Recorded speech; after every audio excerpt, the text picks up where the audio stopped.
First of all, I'd like to thank you for being the brave person you are to come out and do all this stuff that you've been doing. I don't have the courage to do that, so I have to acknowledge I didn't either. that. Yeah. I was forced into it. I was pretty much outed and put out there, and Right. then it just kind of snowballed. The question is, I guess you're aware that Elon Musk has decided he's going to Mars in a few years. How does the secret space program deal with somebody like him? Is he part of that, or is he on the outside, or what's the information? Just like during the Apollo mission, we had different groups that were causing setbacks for the programs. That occurs for these corporate space programs as well.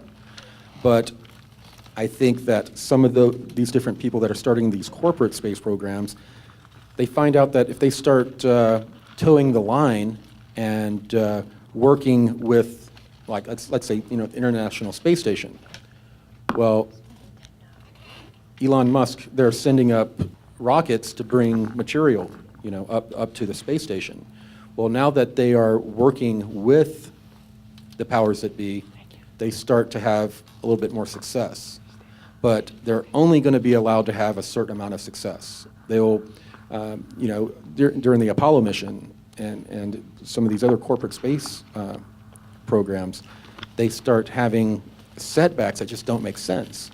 Something as simple as from space, I'm creating a field around an area where they're doing experiments to where what would normally make sense in physics to work just doesn't work, And, there's a lot of interference and a lot of setbacks that are introduced by these different more advanced space programs, and it's mostly humans that are monitoring what's going on in these different programs. Civilian programs.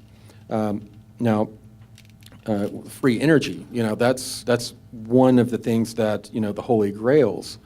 Well, if you have the ability to achieve an experiment that creates a free energy device, that device puts off a field that they're monitoring for. So I don't care if you're 50 feet underground, in a shielded environment, the minute you flip that on, they're going to know where you are. They're going to triangulate you very quickly, because that same technology is used in multiple different types of spacecraft, both ours and theirs. They use that to be able to tell when a craft comes into our solar system. That technology puts off a certain signature. They use it even kind of like a beacon for air traffic control. So, there's interference in that way. The minute that anyone creates that type of device and turns it on, they're going to be found immediately. They can't block it in any way? No, you can't shield it. Hi. First of all, again, thank you for coming to the East Coast. We really appreciate it. And thank you for your honesty, for helping us along our spiritual journey also. Quick question. You talked about the karmic quick burn. So for those of us who are still working on our issues, one of the things you said about the solar flash was that it was going to be 2018, 2023, somewhere around there. If the Anshar have already sort of gone into hiding, does that mean it's a little closer? They're feeling the effects. Now, they're expecting some sort of a number of events. Like, it's not just one event they're expecting in this time window. There are a number of things they're expecting. Now, the solar flare, I get a lot of questions, which is going to happen first? Is there going to be disclosures? Is there going to be a solar flare? I don't know. We are co-creating what occurs together. So it's pretty much up to us. So it's a little different than, forgive me for bringing another person into this, but the remote viewing from Ed Dames, who has a list of precursors, some of which have happened and some of which have not happened. Have you been given any information about precursor events before whatever that flash would be? Not that I can think of, not, Okay. not necessarily precursor events, but a ramping up of side effects from these energies coming in. I mean, I was told, keep an eye on the volcanoes. When you start seeing those popping all around the world, you know that we're getting Right. very close to, the not only the solar flash, but there's a lot of geological changes that are going to occur on the Earth that are going to be, kind of scary. And one more question. I know at one point you had asked about how many people are ready for ascension, and the answer was that it changes on any given day. Has that answer been any At different? any given moment, it's like Okay. it's a pulsing, breathing thing. Depending on any moment, the number can be large or it can be small. Because we throughout the day, we go up and down. Right. So you have 7 billion people on the planet going through the same thing, Right. and it's not necessarily going to happen all in concert. So, Right. that's one of the things Kier tried to explain to me is that it's like a pulsing, breathing occurrence. So stay in the moment is the message then, right? Yeah, stay in the moment. Thank you. Stay in the moment. Stay in the moment. How you doing, Corey? My question is touching on the remote viewing. I understand when some people remote view or remote influence, like if they pick up a photo, they only really can connect to the thing on the photo. Like, is there a way to co-creatively remote view? Like, let's say we have someone with cancer and we have 25 people remote viewing to help them get rid of the cancer, but instead of doing something like that, obviously you said every time like a victory for the Alliance is not very much like a big victory. Is there a way we can like try and remote view to like these reptilians and try and transmute their intentions and emotions with love instead of like trying to destroy them? Like, is that possible? Absolutely, it's possible. I mean, being able to remote influence beings, cancer, all of that is possible. We're co-creating this reality right now. We're co-creating, this little speck or whatever that's floating in the air that probably half of us have breathed in and breathed back out. On some level, we're co-creating that little speck. There's some sort of cohesion of consciousness that has agreed that these parameters of reality are what we're going to work in. Well, we have the ability not only to co-create that bandwidth that we're existing within, we can manipulate this illusion of matter or disease or consciousness of different beings. But first of all, we need to reclaim that ability. Developing different remote viewing and influencing techniques is good. But we all have the ability. We're all these different beings that are also in our solar system, their mass consciousness is contributing to the co-creation of this reality that we're experiencing. So yes, we can definitely affect the consciousness and the vibration of other beings, even those that we perceive above us. So, like, obviously we are all one. Galactically, would that mean you're saying like with the reptilian or God only knows what other consciousness is out there, that's separate than our own, or is only the AI, like, even is that part of our collective consciousness? It's affecting our collective consciousness. What I was told about this AI is that it came from another reality so far back in time that most of these ancient non-terrestrial groups don't even know where it came from because it came about way before they came about. Thank you. Hi, Corey. Again, thank you both for being here. Yesterday, when we were talking about the meditation thing, and we talked about some of the difficulties of trying to coordinate it. I know like during the eclipse, Cobra and some other people all picked out a specific time. And the visual thought that came into my mind was, if you've been at a circus and seen a plate on a stick and people spinning it, well, I think the intention that you came up with as far as full disclosure is a simple intention that takes away a lot of the difficulties of getting too spread out. So much like cadence in the military, where they break cadence when they cross a bridge, well, the grid that they're controlling or energetically controlling, maybe the answer is as simple as that if globally, worldwide, if everybody just agrees with an intention and every hour on the hour we spin the plate again, you know, it's 12 o'clock. Okay, peaceful full disclosure. It's 1 o'clock, peaceful full disclosure. If everybody does that throughout the global grid and just spins the plate a little bit more, just energizes that intention again, maybe that's the fracking or whatever. It was just an idea that came, it was a visual thing that I got off that intention. I don't know if that... That's interesting. Thank you. That's kind of funny because I was just going to say that. I came here with one of the questions that I wanted to ask was, well, why can't we just send out a time, like if you and David are out there saying, all right, well, you know, at 11 o'clock, because there's people on the West Coast, people on the East Coast, we're going to set up a time, and then we'll post a subject or a concept to meditate on. Because I know me, it's like I want to meditate every day and I don't. I think I would find it helpful to know that if I'm missing from that meditation every day, then there's a sort of sense that I'm not putting in. But it would certainly engage me more, or at least I hope it would.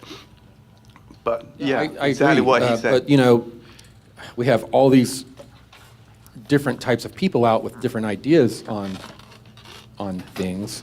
You know, there are a large number of people that don't care for David or I, you know, but we need their co-creative abilities involved. So You let them do that thing, and then you go, well, this is the subject. Did you choose it or not? yeah. Well, what my point is that it needs to not come from just people like myself and David. We need to find some sort of some way to have other people that do not agree with me and my information to put out the information as well, like the Times. But the way it is now, people, if I say something, and like we need to come together or we need to put the information out there for have a meditation at a certain time, well, the people that disagree with me or David or not just me, but anyone else out there, they're going to sit back and cross their arms, you know, and I'm not going to contribute to that, you know. You only want the people who want to contribute, right? You don't. Yes, you don't but want anybody else to- we need as many people as possible, and there are a lot of light workers that don't resonate with my information.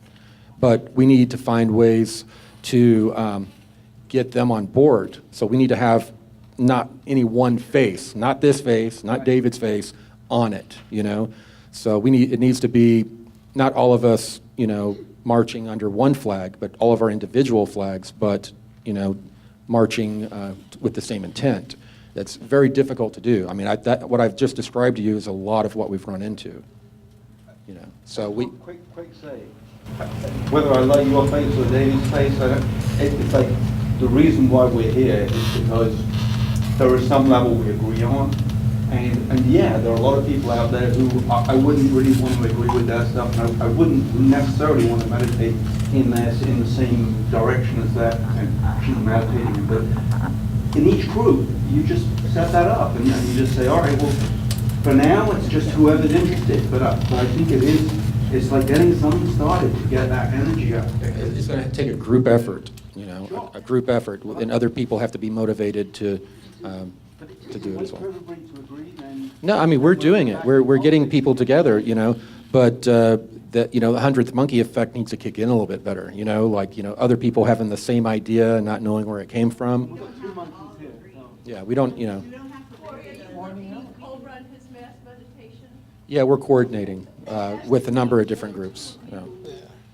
Yeah, but there are people that have a very visceral reaction to Cobra. So, and if he comes up and says we need a world peace thing, they'll be like, that's a good idea, but it's coming from this guy that I think is crazy. That's been the difficulty that we've been running into, to be honest. Right, killing the messenger versus the Yeah, trying to coordinate all of this. You realize where this comes from, right? It comes from those Satan-worshiping, bluebird talking, people because all of this propaganda has gone out there. It's a very difficult thing to do, but it's something that, it has to be done. It has to be done. Or we're not going to go anywhere. I wanted to nag you a little bit about disclosure.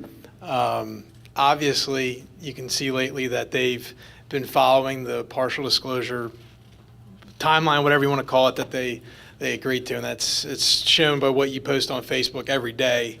It's just a little article here on like Yahoo News or just something small, but they're very insignificant in the grand scheme of things. They go mostly unnoticed to the normal person. They don't even pay attention to it. So is that satisfying the need for them to have to disclose at a certain point, that partial disclosure that they're doing right now with the little tiny snippets, like the drip you're talking about in the news? Is that satisfying things, or is it going to kick up anytime soon? What does satisfy me is that 5 years ago, we were still talking about whether Roswell was real. Mm-hmm. Most people, if you mentioned the word disclosure, in their mind, they saw some sort of an official coming up and saying, aliens are real, dropping the mic and walking off stage. Mm-hmm. Now the conversation has completely changed. We're talking about partial disclosures, full disclosure of all information. So changing the conversation has broadened the consciousness just of the ufology and esoteric groups alone. So yes, in the last 3 to 5 years, we've seen an expansion in what people perceive as disclosure. So the ball is rolling, and that makes many of us happy. But we've got to keep spinning that plate, I guess you could say. Are they gonna have to like step it up a notch in order to? Because like you said years ago, they were told they had to disclose, and then they're trying to do a partial disclosure. Are they gonna have to really step it up and disclose some of the real juicy stuff soon? Is it coming to a point where what they're doing just by throwing little things out in the news isn't working, or they're really gonna have to kick it up? Well, what they're doing is working. They're planting seeds in the mass consciousness to then nurture later on. So the powers that be are giving us this partial information, these narratives that will guide us towards their agenda. At the same time that's occurring, people that are supporting that narrative are having a hard time in this community right now because of what I just said. People are like, okay, I want the full picture, not just this little narrow band, of information. Before, 5 years ago, if they would have come out and said, and given these little drops of information, we would have been extremely happy. We would have said, wow, we're getting it, it's disclosure. But now we're like, wait a minute. Our consciousness and ideas have expanded to where disclosure means something completely different than it did a number of years ago. And how they've profiled our society, our profile has changed. It's not working like they had hoped. We're not buying it. So is that going to help kind of maybe destroy their partial disclosure narrative that they're trying to do? They're having a lot of difficulty with this partial disclosure narrative. There are a lot of skeptical people. It just makes sense. Once you open up Pandora's box, it's not something you can close back up. So, to me, it's just idiotic thinking that they could slowly just disclose this or that or some narrative and not open up the whole thing. It just doesn't seem possible. I don't think it is possible anymore. I keep getting emails, and I did it a couple times with, there's someone who meditates worldwide, and it's online. It's Craig Hamilton from California. and it's called Integral Enlightenment. And I imagine, like, it doesn't matter what we meditate on, it helps. And if we start doing that and can get certain intentions from him to do it with everyone, it's already started, and it's worldwide. So, and I know he's got a number of people on that. So that's one thing. And the other thing that had come up was about remote viewing. And I just recently saw a Project Camelot thing with Kerry Cassidy on remote viewing. And they talked about how they tried to remote view to one of the, what do we call them? The Draco, what the, that being, and there's always blocks, and they have technology that can clear the blocks, but they can tell where that remote viewer is. Yeah, yeah. So. Yeah, you got to be very careful. Some of these beings are very powerful, psychically, I guess you would say. One of the things that I was warned about in the programs is that if you put these beings in your consciousness, you're putting yourself in theirs. It's basically like a beacon, so you definitely need to be careful. People have, now when, in the programs, they have, I don't know what the military term is for these people, but remote viewers would call people that protected the bases those who scatter. And what they're talking about is that when you would try to penetrate one of these sites, these remote viewers and influencers that are using technology to enhance their abilities can sense you coming in, and this cohesive thought that you're projecting there in the remote viewing, they're able to scatter it, disperse it, nullify it. And they're also able to tell where it's coming from. So yeah, it's, I guess it's in vogue to try to remote view these different beings or different places, but you have to be careful. They can even send back a energy through that connection that you've made to that one place and give you what they call an etheric hangover, which is an extremely bad headache, nausea, and it lasts for days. So yeah, you definitely need to be careful. And one of the things that happens is in this community, there's always the person that's like, well, I've been doing this for 40 years. I'm more spiritually advanced than the average person. I can handle it. I've run into that a lot. The ego, and I'm like, well, your ego shows that you maybe haven't done all that work. But try to tell the people that. So don't overestimate your own divine power, because we're all susceptible to, to being attacked. You have to be careful when you're remote viewing or trying to remote influence or view these different beings or places. Hi, Corey. Question on the kind of spiritual war between light and dark that's apparently going on both on the non-physical and the physical for quite some time, that we're all talking about here in the physical side with the Cabal, the Illuminati, and maybe all the way to the top it's an AI, and then it's an Archons, and it's Draco, and then all the way down at the bottom it's dark military. That's, as you said, those that are watching us and controlling us and looking at what we're doing and trying to manipulate us. I don't hear so much talk on the other side of the equation, the white hats or the good guys or the alliance, where that starts from at the top compared to the AI. Is that God, and then you take it down all the notches that are compared to, is raw to air equal to that 14-foot tall, lizard being that you had the encounter with? Are they all negotiating at their levels of consciousness, and then all the way down to the very bottom in physical sense, taking it down to society? I remember, I think it was a few months ago, you said that you were given a briefing, and they said that if Donald Trump was about to get into office or got into office, he would be, I think he said someone would stab him right there on stage, and it would never be allowed to happen. Well, he's in office and stuff's going on, and yeah. They said that was their intent. Now, okay, and this is where you get into this division stuff that we're all programmed with, this left-right paradigm. Bull crap. It's all bull crap. on both sides.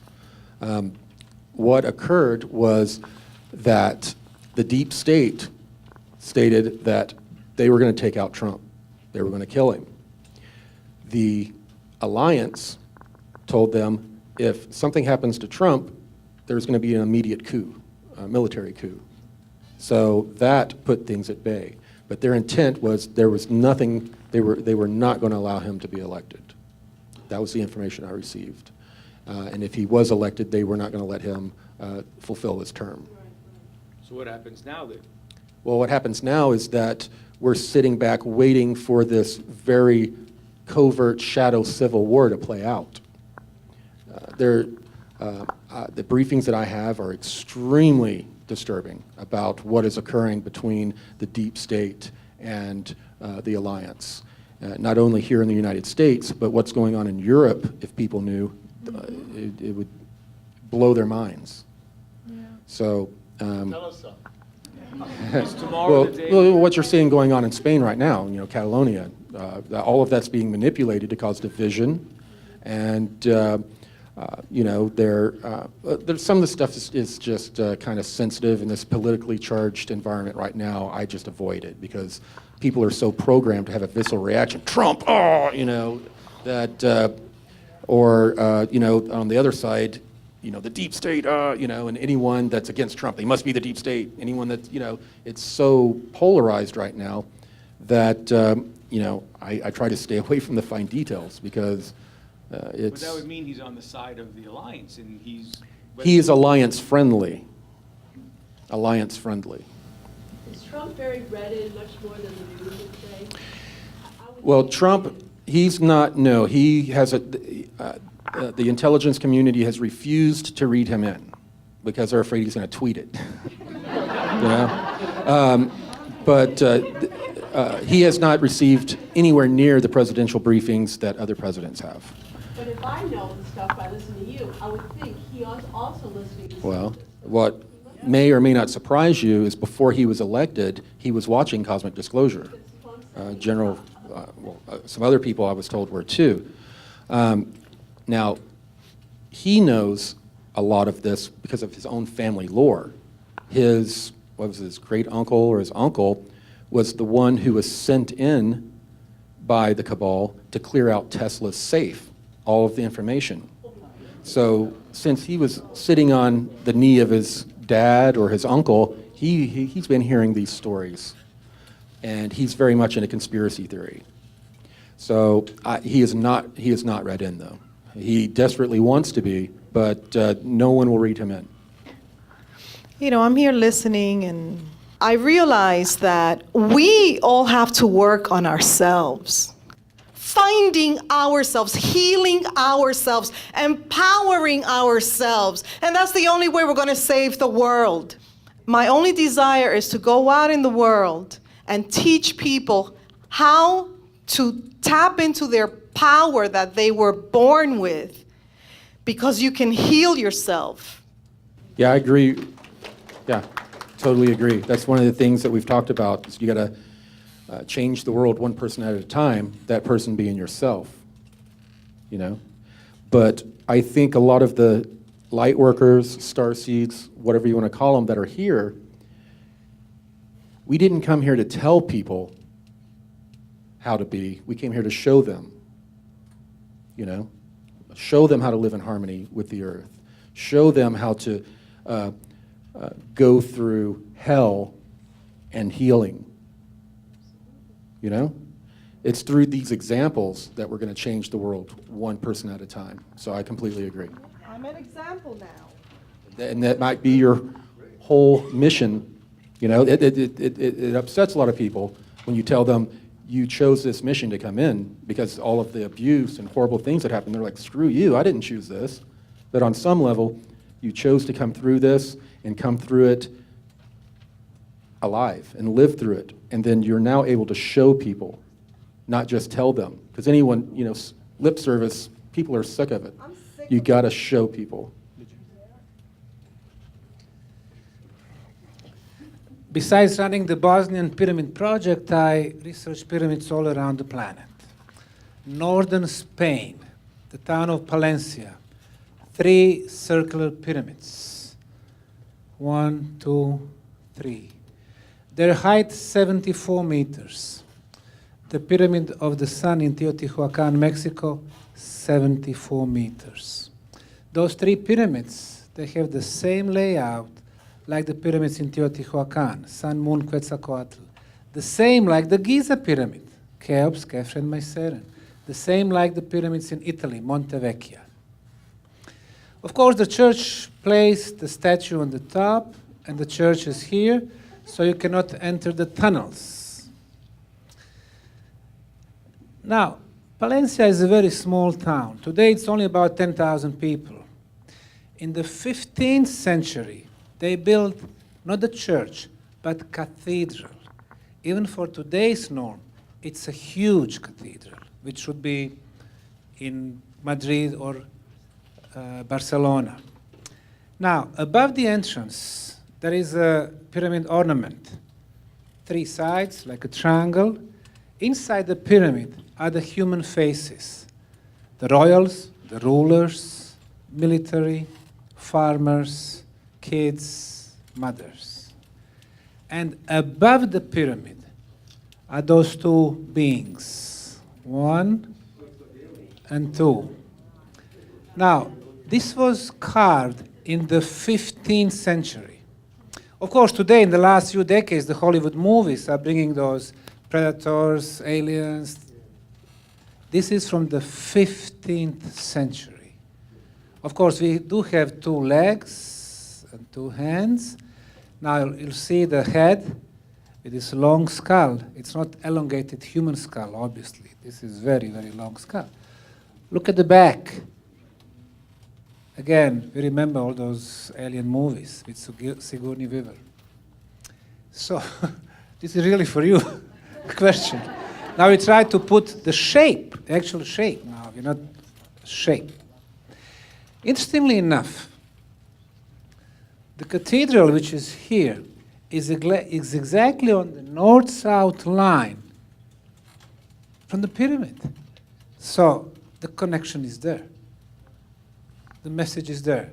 Who built it? And who is above the humanity?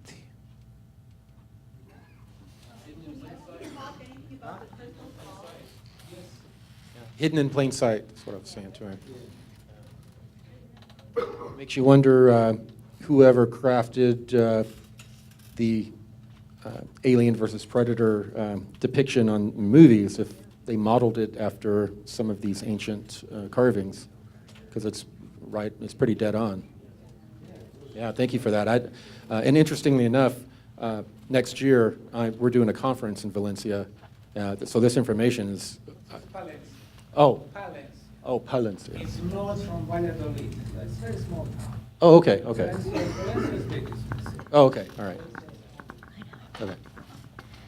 Hi. I have a question. I don't know if you touched on this yesterday, but it's pretty dear to my heart.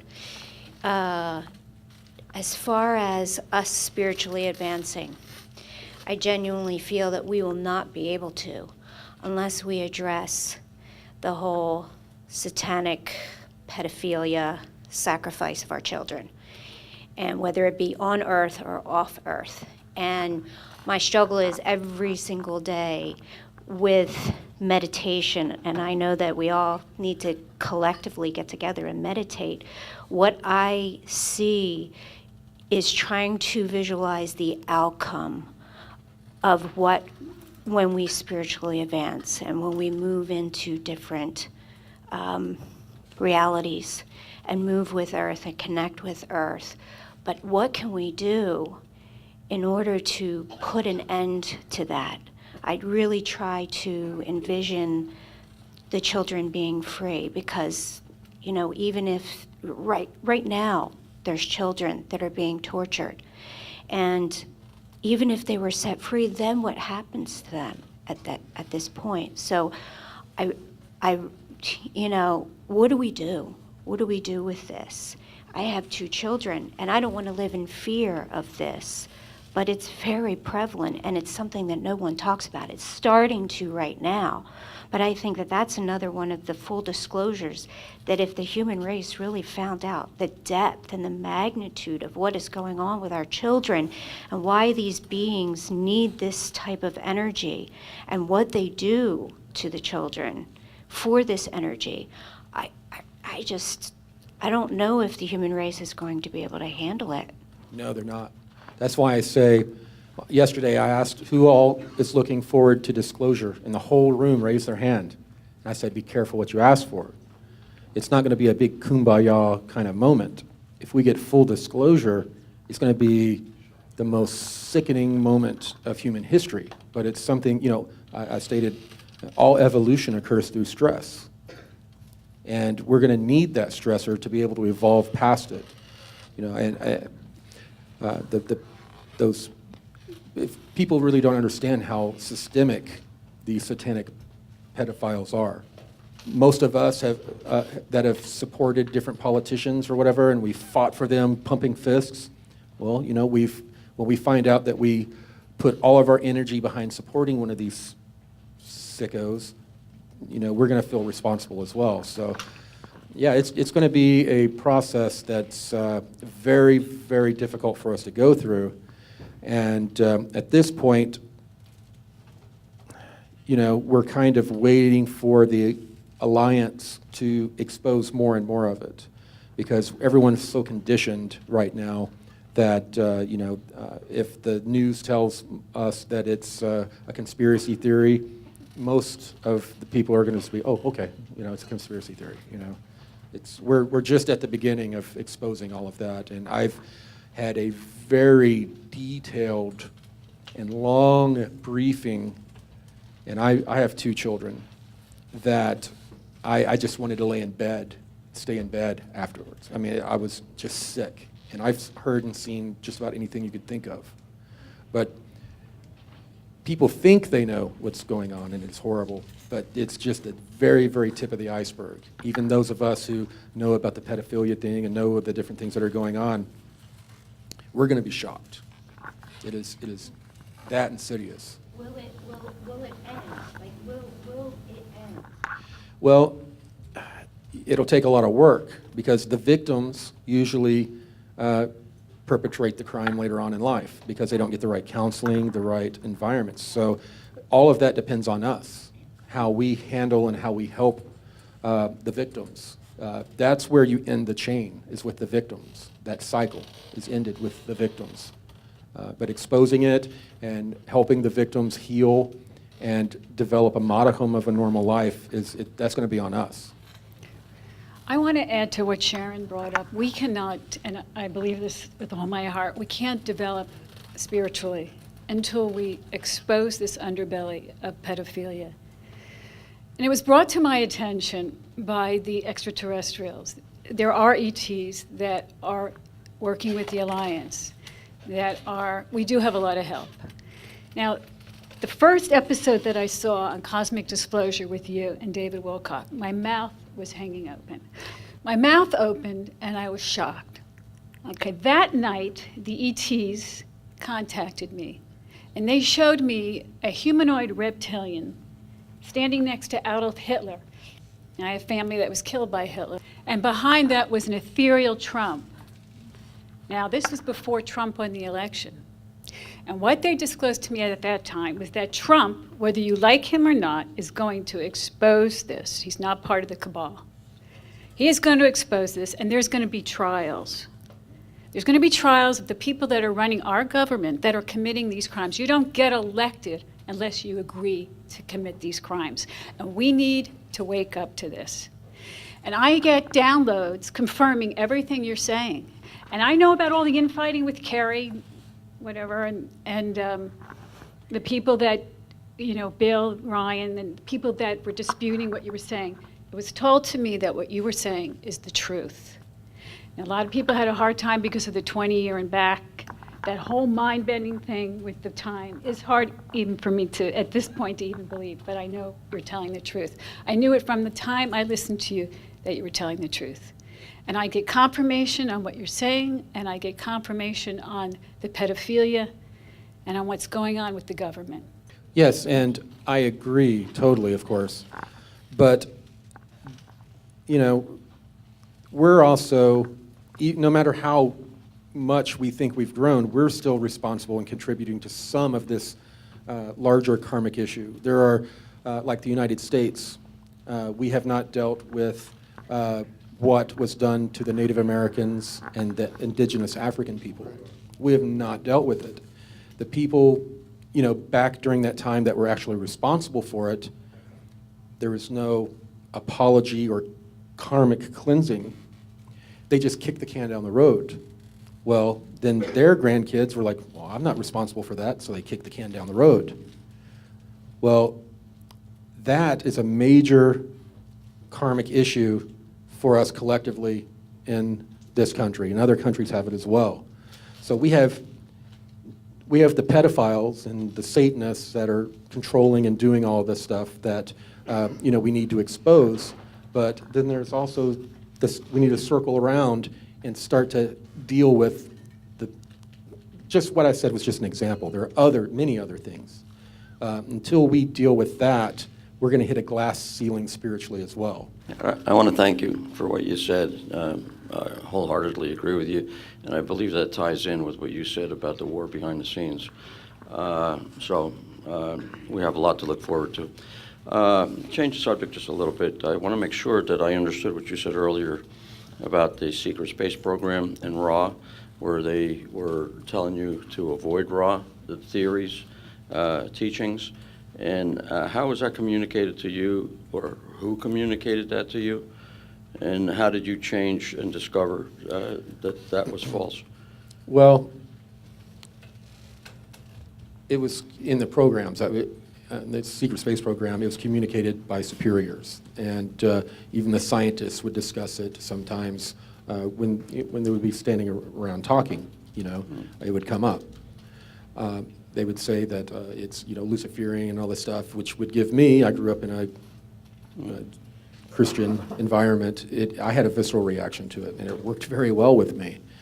I began, and I looked into it a little bit here and there. I hadn't, you know, really read it, and I wasn't able to read it. When I would try to read it, the words would hover above there was some sort of block that was occurring. Now, of course, David Wilcock was just pushing it with me all the time. You need to read it, you need to read it. The Blue Avians are saying the exact same thing that Ra did, you know, that kind of stuff. And I would have a reaction. I'd be like, whoa, you know.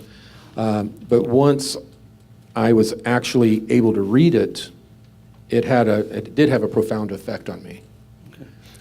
It sounds like it's kind of a negative thing against the secret space program if they're well, like I talking said, that way. it's compartmentalized, it's manipulated, it's controlled, Okay. and everyone, I mean, everyone in this room is mind controlled. Well, And yeah. within those programs, people are definitely, if not mind controlled, they're put into a box. Okay, You know, that sounds you like a can't negative think box. outside though. the box. Sounds Well, like yeah. a negative box. Though. Of course. Just a follow up on the like Solar Warden. They used to protect the colonies on Mars, according to Randy Kramer, and basically they were working for the ICC. Now they're saying that they're protecting Earth. What changed, and where are they getting their financing to protect Earth? They were not protecting the Mars bases per se. Solar Warden was a group that was developed to monitor the solar system, to monitor it, anything that came in and went out. Before Solar Warden, we basically had to petition ETs for certain things, and we had no control over who was getting abducted on the planet, what ETs were coming on our planet. We had zero control. Once we developed these space programs, we had not only advanced craft, but advanced detection technology and monitoring technology, as well as weaponry. And we were then able to police or warden our own solar system. That was the purpose of Solar Warden. Well, who did the, like Randy's group, the super soldiers on Mars, who are they working for and how are they getting paid? They don't get paid. Okay, well, how were their expenses met? Well, you have, depending on the level, if you go up to the military-industrial complex I'm not talking about programs, payroll I know, to I'm working my way up. soldiers. I'm working Yeah. my way up. A lot of that is financed by the drug trade and, different things like that, finding ways to get money from the taxpayers. Now, on the higher levels, they're a completely breakaway civilization. They're not a part of our financial system. Our financial system does not support them. A lot of what they're getting material-wise is from the ICC's ability to build technologies and trade them off to other non-terrestrial races, and harvesting and mining minerals on different planetoids and in the asteroid belt. They have a completely breakaway civilization that is not tied to ours in any way other than they're pulling assets. Okay, because I'm looking at the moral aspect, because that's slave labor up there. Yeah. And we have the the super soldiers protecting them, and apparently, like you're saying, ICC's financing them being there. Were the super soldiers part of the Solar Warden program? Well, now the super soldier thing has been very convoluted since the information came out. It was one of the things that it was very successful. There were a handful of very legitimate super soldiers, but they didn't jump out of airplanes and land on their feet. All this stuff is a bunch of bullcrap. They were very enhanced human beings, but they were not superhumans. Okay. Yeah. Well, I'm referring to what Randy Kramer's been saying. Okay. Genetically engineered soldiers.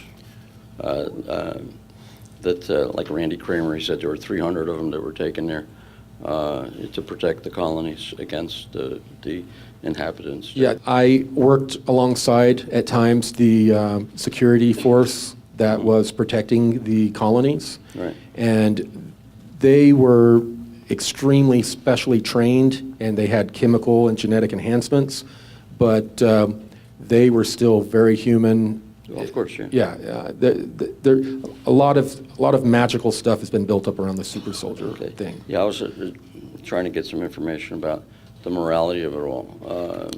Well, because if you're now, looking for now they're saying that they're protecting the Earth. they're morally bankrupt. Okay. There is no morality.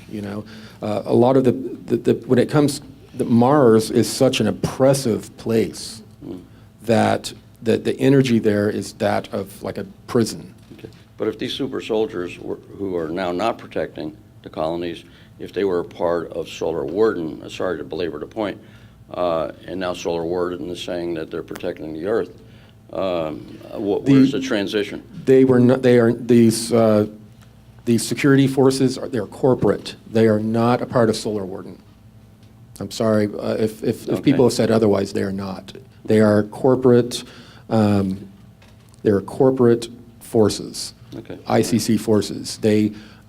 Solar Warden is a Navy program, and they do have Marines.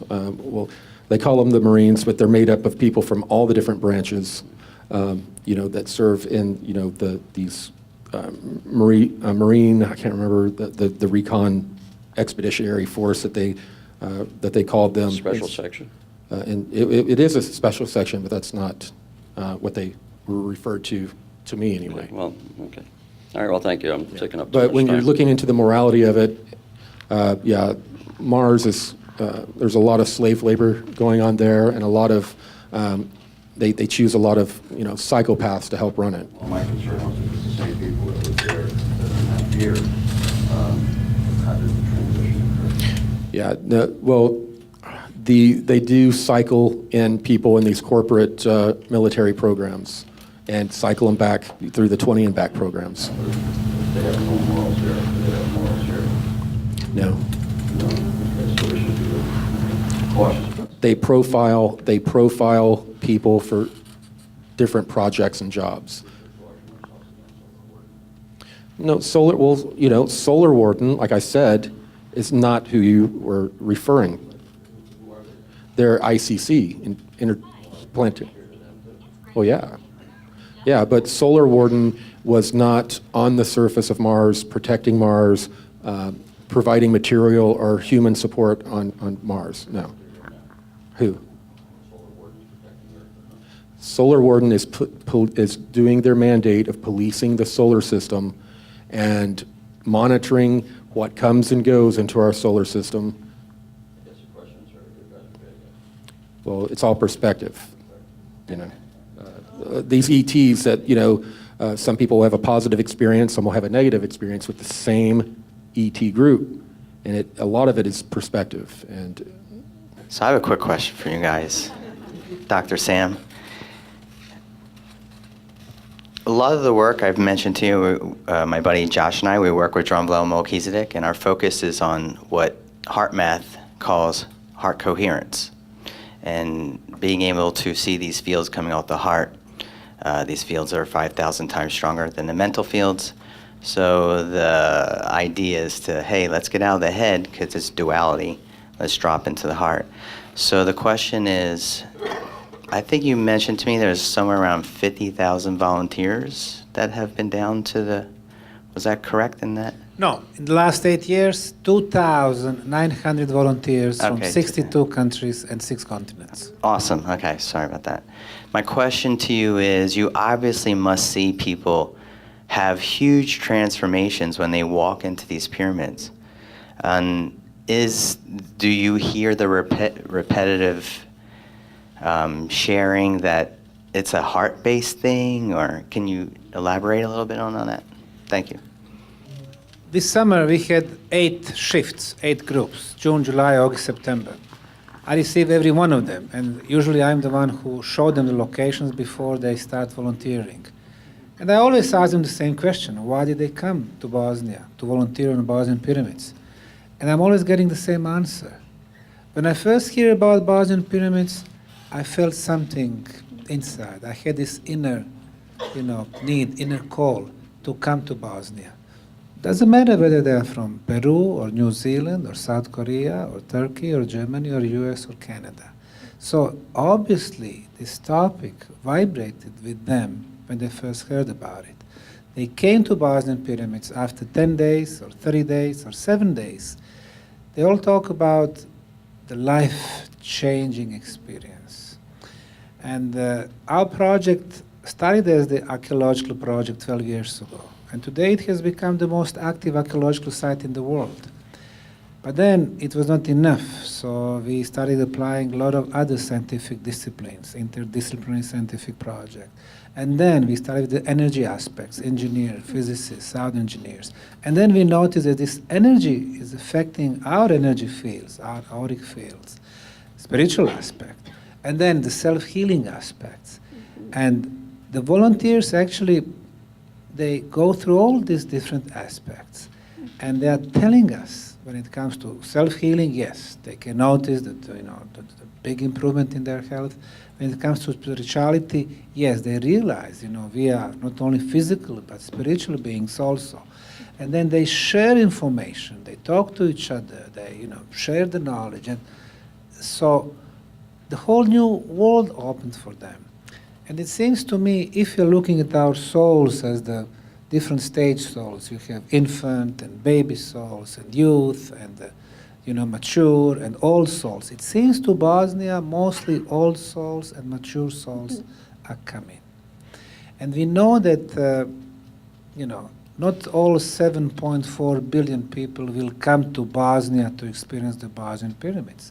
But 50,000 souls every year, and then 50,000 next year, and it will be a huge impact globally. So yes, they all tell us why they came. They are all, well, of course, one of them who was in Bosnia this year, and you can see how, enlightened, how happy, how, he sees us, oh, I love you, I love you. That's really the main thing we have over there. I even named one of the pyramids the Pyramid of Love. Sun, moon, dragon, earth, love, love. Archaeologists are attacking me for different reasons. And then for this, why did you give such romantic name? They don't realize that the words are powerful, and the most powerful is the word love. So when you name one huge structure, the Pyramid of Love, the idea is to color the valley with the love. And this is the type of messages we are sending out to the world. So yes, this is very powerful experience. And that's why we have so many people coming back. I mean, Bosnia, it's so far. I mean, you go to Europe, I mean, you go to London or Paris or Amsterdam but you know, people are coming to Bosnia.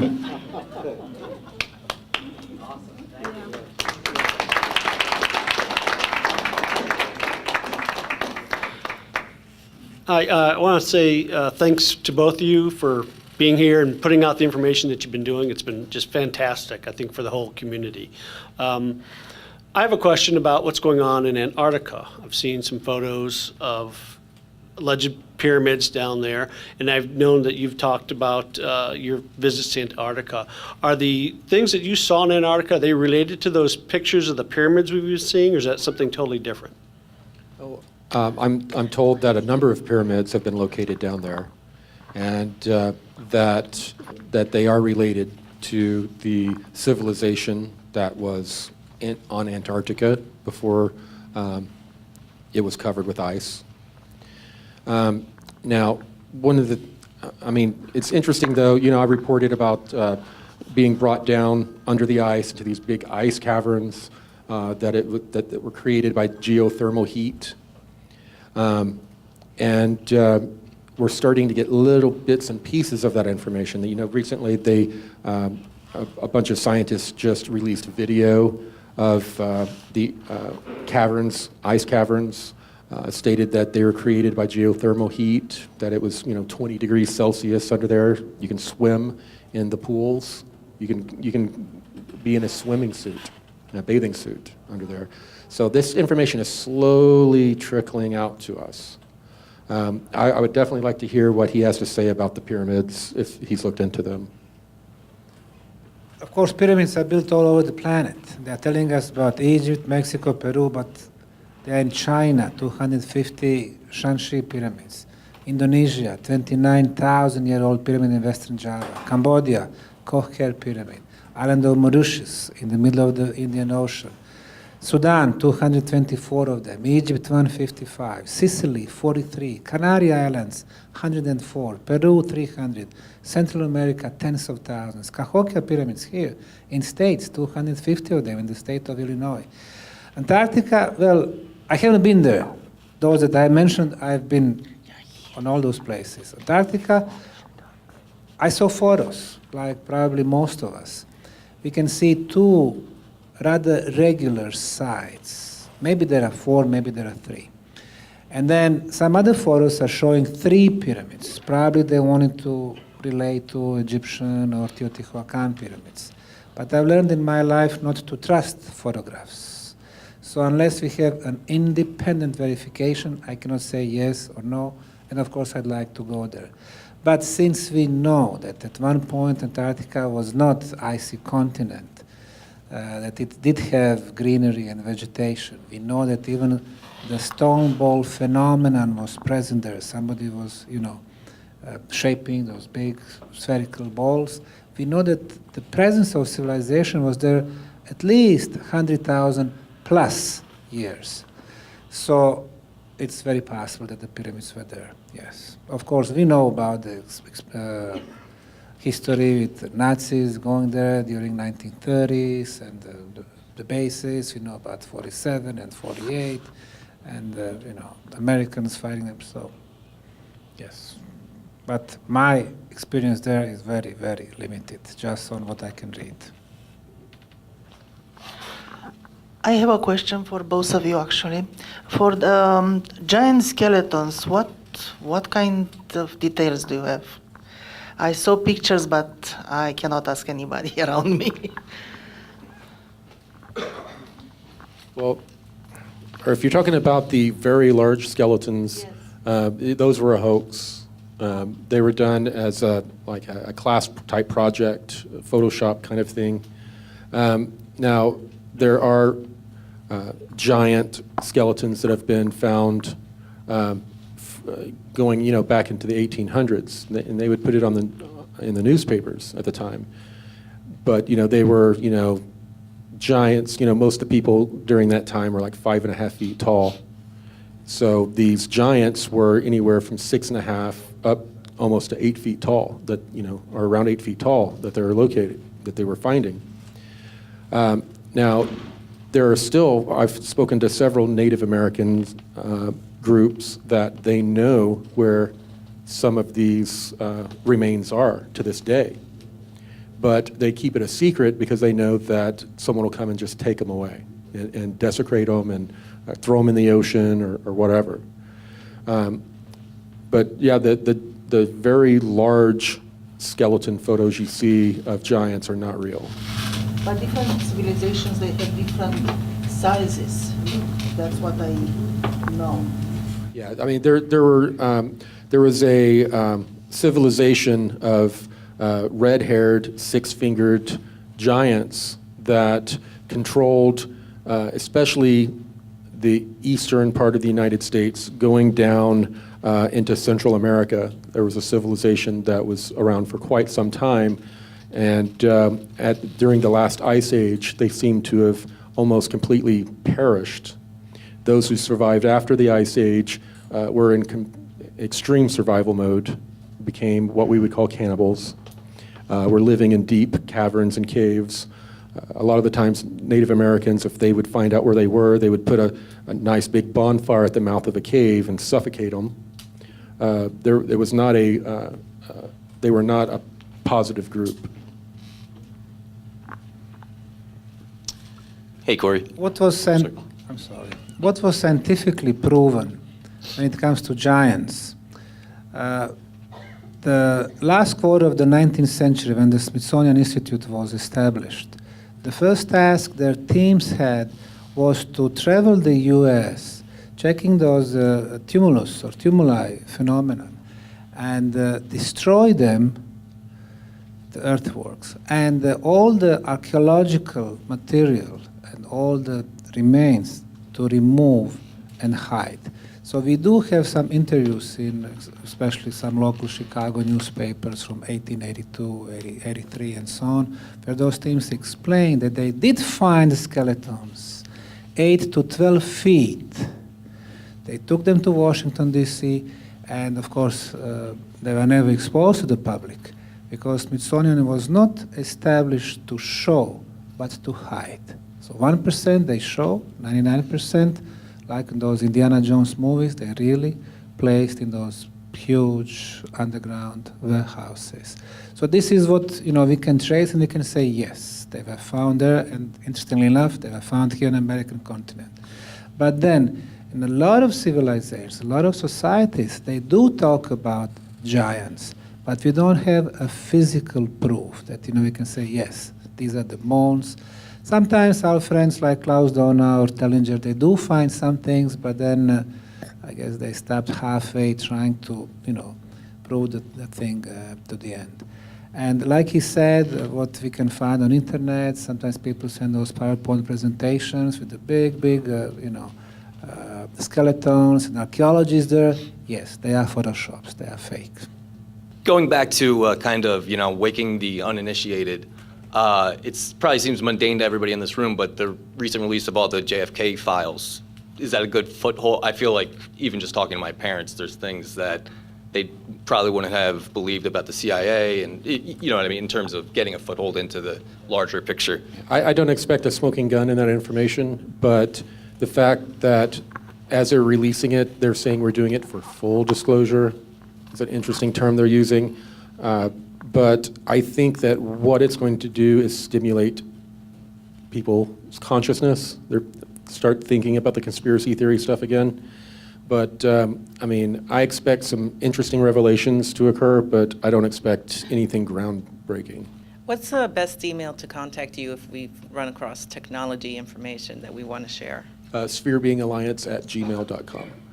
I just want to know if either one of you know about crystal skulls and what their purpose is. Only thing I know is what I've heard since they've come to the public view. The 13 different skulls, the Mayan prophecy thing. I don't know anything that you wouldn't know. Okay, they have seen some shows where some of the people that are in possession of them, because they keep the skulls speak to who watches over them. So I don't know if you or Ken knew anything about those. Yeah, I've been present on several of them. Some of them are in Houston, where I used to live for 25 years, some in Canada, some different places. When it comes to their origin, yes, most of them are found in the Mayan world. Then the Mayan, tribal leaders would sell them because of the money situation. So now, there are several which are, they're rather famous in the world. When you're in their presence, it seems that that you can use all your 5 physical senses, to get, certain reactions. You can smell, you can hear, you can see the change of the colors.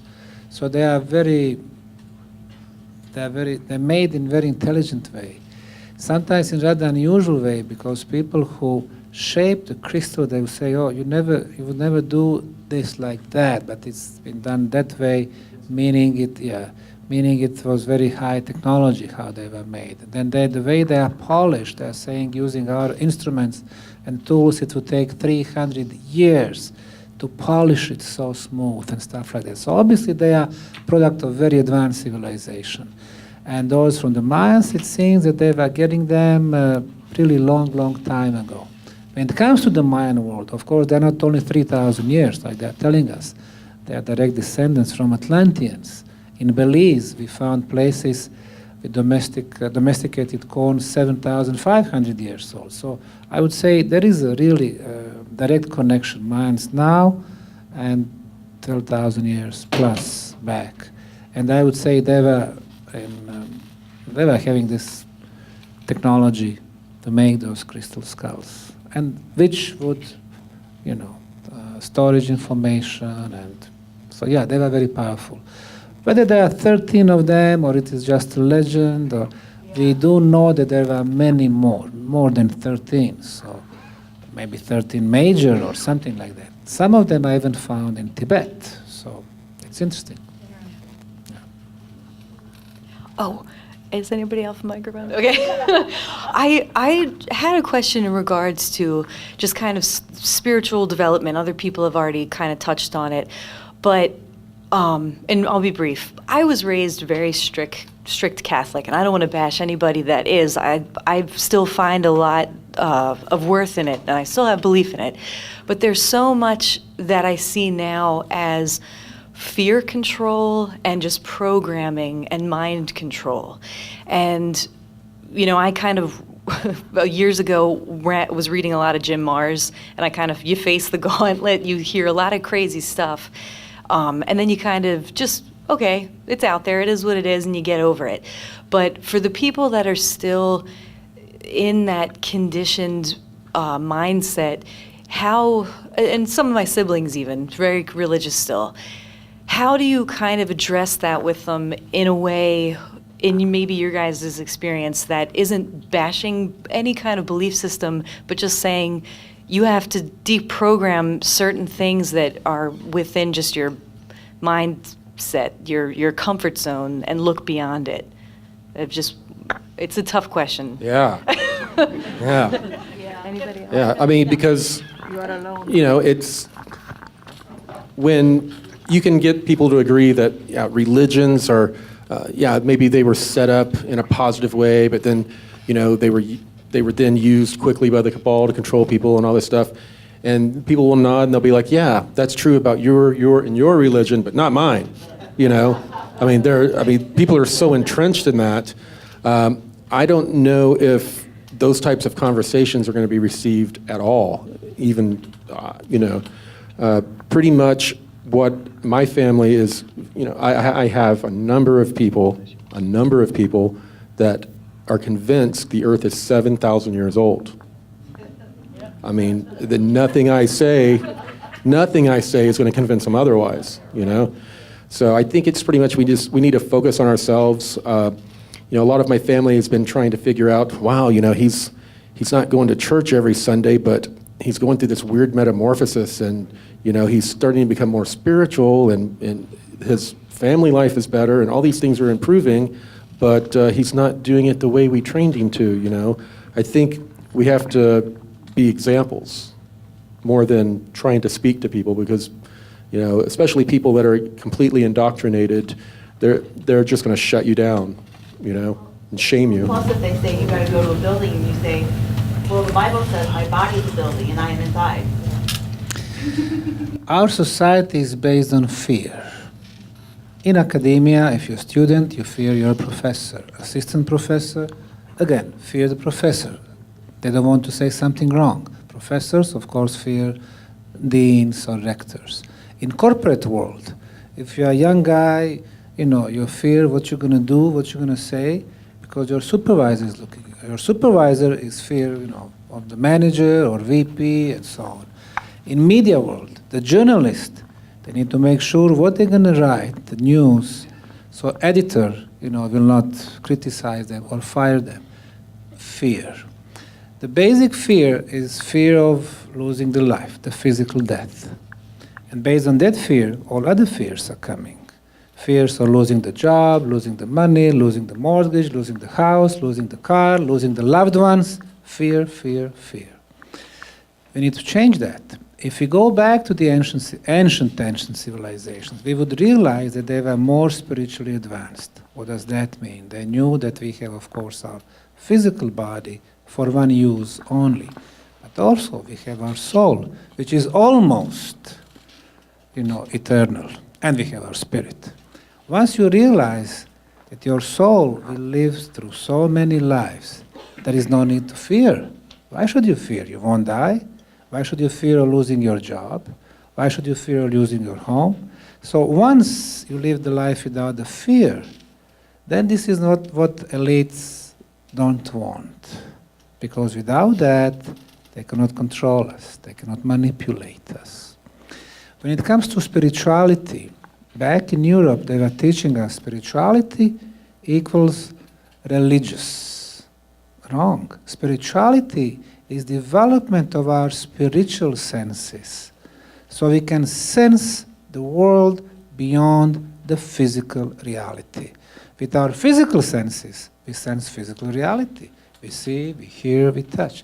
With our spiritual senses, we can then feel much, much more. 5 physical and 30 spiritual senses. First of all, every physical has its counterpart on spiritual aspect. So these are first 5 spiritual senses. But then, ability to directly communicate, telepathy, spiritual sense. Ability to see the aura field, spiritual sense. The colors in aura, which of course tells a lot about us, spiritual sense.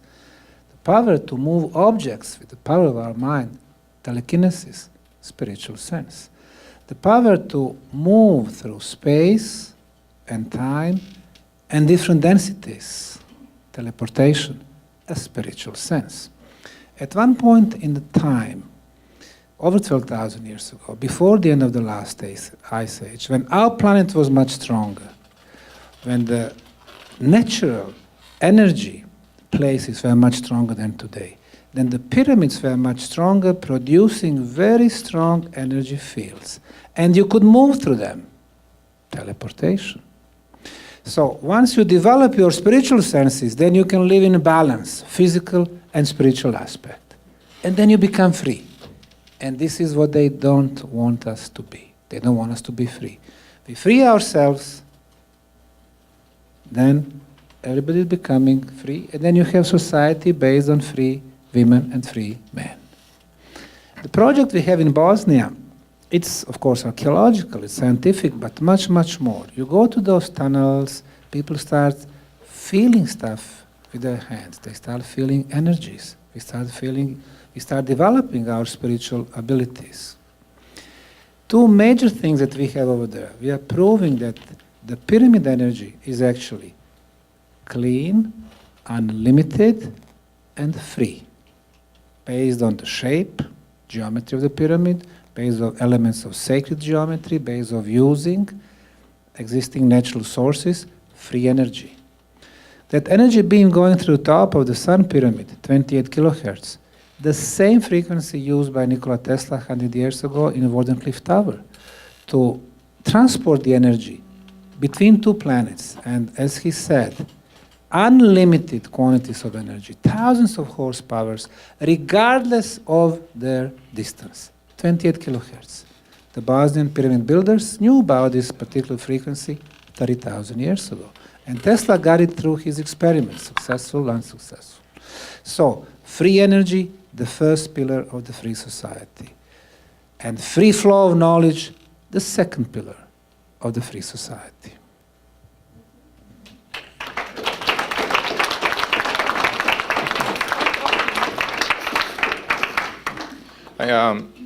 In the beginning, the way Cosmic Disclosure was structured, it was really revealing a lot of information about the secret space program and what the technology looked like and kind of what a day in the life like was there. And it seemed to have evolved to more validating the existence of the programs, kind of covering the material about what William Tompkins and other people there, and most recently with the Indian tribes. But do you know if the show will take a direction going back to revealing the technology that was used and ways that it'll be applied to society by and large?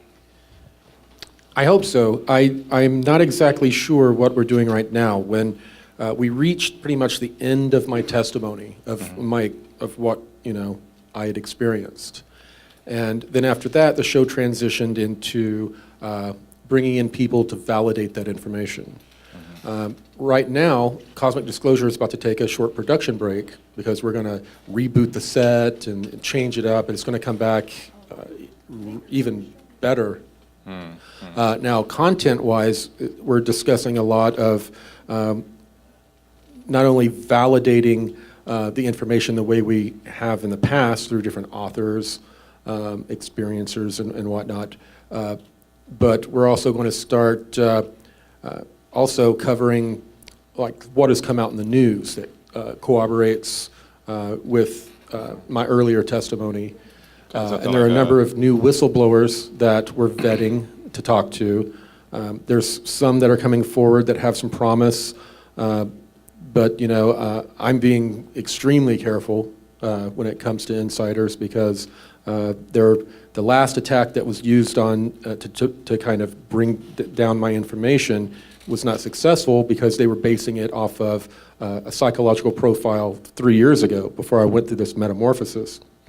So I have to be careful them bringing in a person that has a really good story and maybe some documentation or that, and me saying, yeah, I think they're real, and then them blowing up in public. So, and this disclosure stuff is way bigger than me in my testimony. What we're hoping to do is get in more whistleblowers, also talk to people who have been, who've worked in the military-industrial complex to discuss these technologies, how they're being developed, how far they've been developed in the background.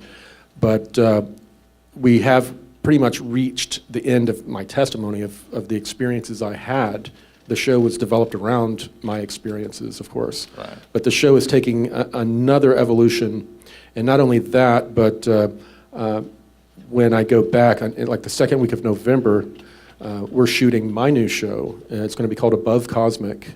And if you notice in the first shows, not only was I in a different state than I am now, but David was interviewing me, and he was taking the conversation in whatever direction he thought was pertinent at the time. What we're going to do is I'm going to cover a lot of that testimony again, but I'm going to give all of these details that were skipped over. Right.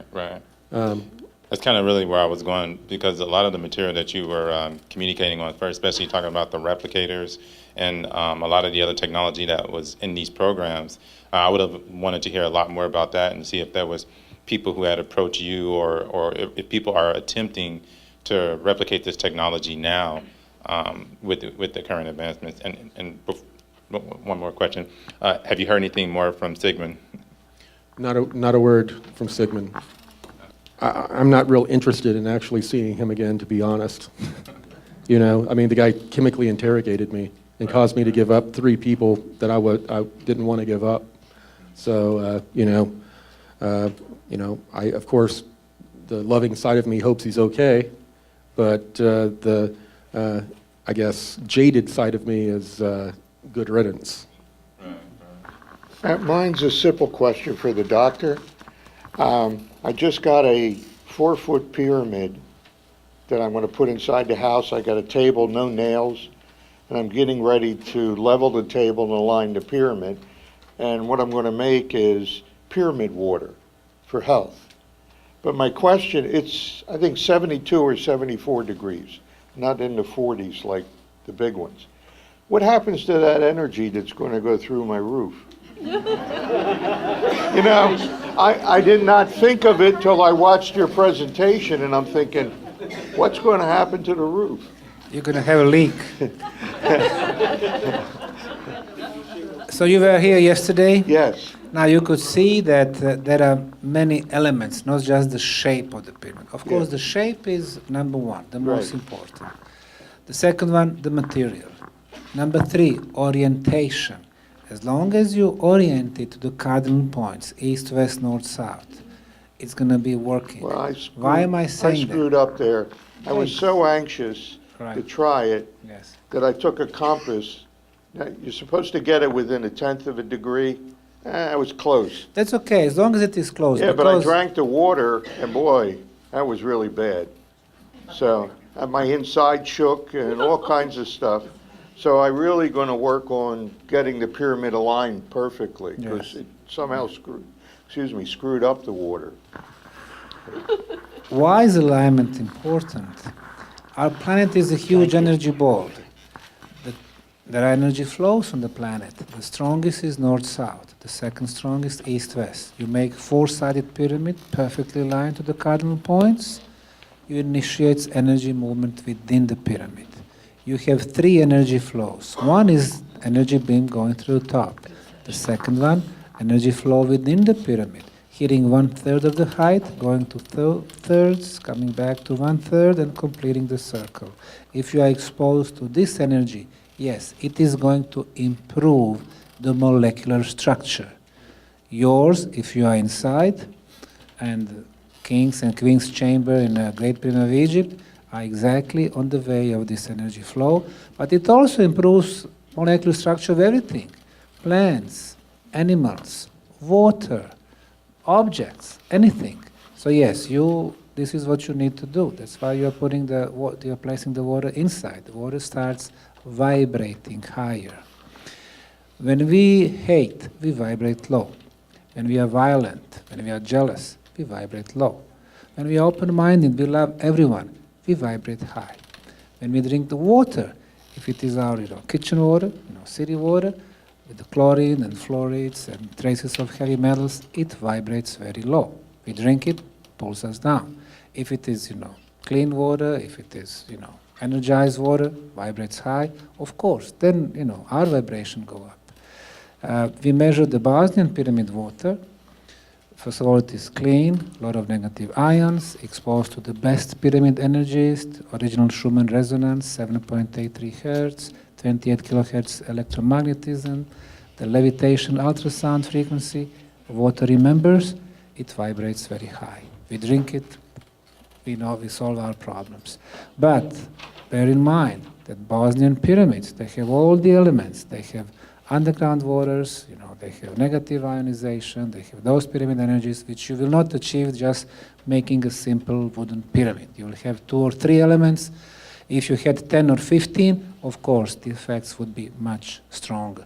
But even that pyramid, just oriented, it's going to give the effect, yes. Don't worry about that one. Actually, you make a little pyramid, there will be like a movement of the energy spinning a little bit and then going through the top. There will be. But more elements you have, the pyramid is stronger and produces at least 3 flows. Top, inside, and off the pyramid in concentric circles, affecting, if it is outside, crops, agriculture, and the whole societies. Well, thank you very much. It was a pleasure. Thank you, Corey. You've done a great job. Thank you, guys. Thank you, Sue. And you have a good evening.